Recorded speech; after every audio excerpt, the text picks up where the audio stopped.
Hello friends, ప్రపంచ చరిత్రలో ఎన్నో రహస్యాలు, ఎన్నో మిస్టరీలు ఉన్నా ఒకటి మాత్రమే వేల సంవత్సరాలుగా మానవాళిని ఆశ్చర్యపరుస్తోంది. అదే అట్లాంటిస్. సముద్రంలో మాయమైన ఒక అత్యంత అభివృద్ధి చెందిన నాగరికత. శాస్త్రవేత్తలు వెతికినా దొరకని ఒక నగరం. మ్యాగ్నెటిక్ ఎనర్జీతో నిండిన ఒక దివ్య ప్రపంచం. ఈరోజు మనం అట్లాంటిస్ అంటే ఏమిటి, ఎక్కడ ఉంది, నిజంగా ఉందా, లేకపోతే ఎందుకు నశించింది అని పూర్తి వివరంగా తెలుసుకుందాం. అట్లాంటిస్ అనే పేరు మొదటిగా క్రీస్తుపూర్వం 360 సంవత్సరాల సమయంలో గ్రీకు శాస్త్రవేత్త ప్లాటో తన గ్రంథాలలో పేర్కొన్నాడు. అతని కథనంలో అట్లాంటిస్ అనేది 9000 సంవత్సరాల క్రితమే ఉన్న ఒక మహానగరం. ఇది సాధారణ నగరం కాదు. జ్ఞానం, సైన్యం, శాస్త్రం, సాంకేతికత, కళ, సంస్కృతి అన్నిటిలోనూ అగ్రగామి అయిన ఒక మహాశక్తిగా ఉన్నదని ప్లాటో చెప్పాడు. అతని రాతల్లో అట్లాంటిస్ ప్రజలు దేవతల వంశానికి చెందిన వారిని, వాళ్లకు అసాధారణ శక్తులు ఉన్నాయని పేర్కొన్నాడు. అట్లాంటిస్ ఎక్కడ ఉందో గురించి అనేక కథనాలు ఉన్నాయి. కొందరు ఇది అట్లాంటిక్ సముద్రంలో ఉందని నమ్ముతారు. మరికొందరు Bermuda triangle, Santorini Greece, Spain తీర ప్రాంతం, అంటార్కిటిక్ మంచు క్రింద కూడా ఉండొచ్చని చెప్పేవారు. ప్లాటో వర్ణించినట్లు అది సముద్రం మధ్యలో ఉన్న 7 వలయాల్లో నిర్మించిన ఒక అద్భుత నగరం. మధ్యలో రాజమహల్, చుట్టూ శక్తివంతమైన గోడలు, నగరమంతా మెరిసే బంగారంతో కప్పబడిన వీధులు. ఇలాంటి అద్భుతమైన నిర్మాణాన్ని ఇంకా మనం చూడలేదు. అట్లాంటిస్ ప్రజల గురించి కథలు ఇంకా అద్భుతంగా ఉంటాయి. వాళ్ళు ఎంతో తెలివైన వారు. నీటిని, గాలిని, ఎనర్జీని నియంత్రించే టెక్నాలజీతో జీవించేవారని చెబుతారు. కొందరు అట్లాంటియన్లు క్రిస్టల్ ఎనర్జీని ఉపయోగించేవారని, ఆ క్రిస్టల్ రాళ్లలో అంత శక్తి ఉండేదని, నగరమంతా ఒకే శక్తితో పనిచేసేదని గ్రంథాలు చెబుతాయి. వారి సైన్యం ఎంతో పెద్దది. వారి నౌకలు సముద్రాలు పాలించేవి.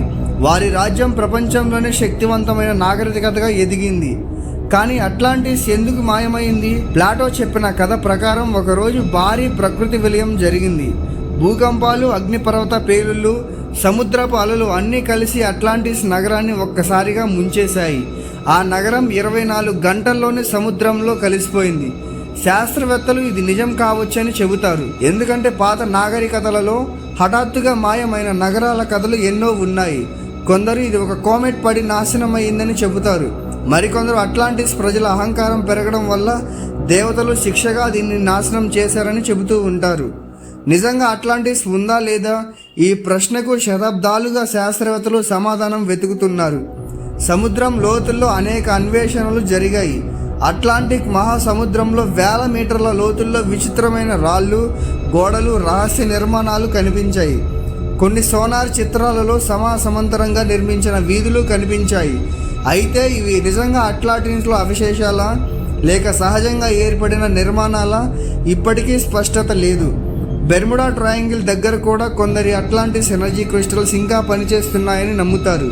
అక్కడ ఎందుకు షిప్లు, విమానాలు మాయమవుతాయో కారణం అవే కొన్ని సిద్ధాంతాలు చెబుతాయి. 1970 సంవత్సరంలో కొన్ని డ్రైవర్లు సముద్రం అడుగున పిరమిడ్ ప్రాంతం లాంటి నిర్మాణాలను కూడా చూడటం శాస్త్ర ప్రపంచాన్ని ఆశ్చర్యపరిచింది. ఈ పిరమిడ్లను అట్లాంటిస్ సంబంధం పెట్టుకోవడం కూడా కొందరి నమ్మకం. అట్లాంటిస్ కథ మనిషి ఊహాశక్తి, పురాణాలు, శాస్త్రం అన్నీ కలిసిన ఒక మిక్స్డ్ మిస్టరీ. ఇది ఒకప్పుడు నిజంగా ఉన్నా ఇప్పుడు సముద్రం కింద దాగి ఉండొచ్చు.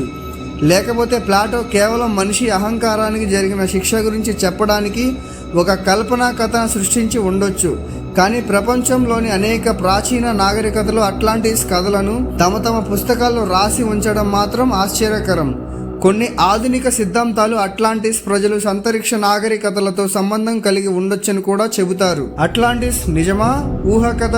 మనకు స్పష్టమైన సాక్ష్యం లేదు. కానీ ఈ నగరం గురించి చెప్పబడే వివరాలు విశ్వసించకుండా ఉండలేం.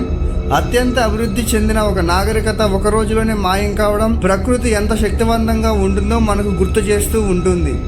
మనిషి జ్ఞానం ఎంత ఉన్నా సృష్టి శక్తి ముందు మనం ఎంత చిన్నవాళ్ళమో అట్లాంటిస్ కథ చెబుతుంది. ప్రపంచం మొత్తాన్ని ప్రభావితం చేసిన ఈ రహస్య నగరం ఎప్పటికీ సముద్రం లోతుల్లో ఎక్కడో నిద్రపోతుందనేది కొందరి నమ్మకం. ఒకరోజు అది బయటపడుతుంది. అట్లాంటిస్ నిజంగా ఉన్నట్లు నిర్ధారించగలమా అనేది రానున్న తరాల పరిశోధనలపై ఆధారపడి ఉంటుంది. ఈ మిస్టరీ మీకు నచ్చినట్లయితే లైక్ చేయండి. మరిన్ని రహస్య కథల కోసం మా ఛానల్ సబ్స్క్రైబ్ చేయడం మాత్రం మర్చిపోవద్దు. Thanks for watching.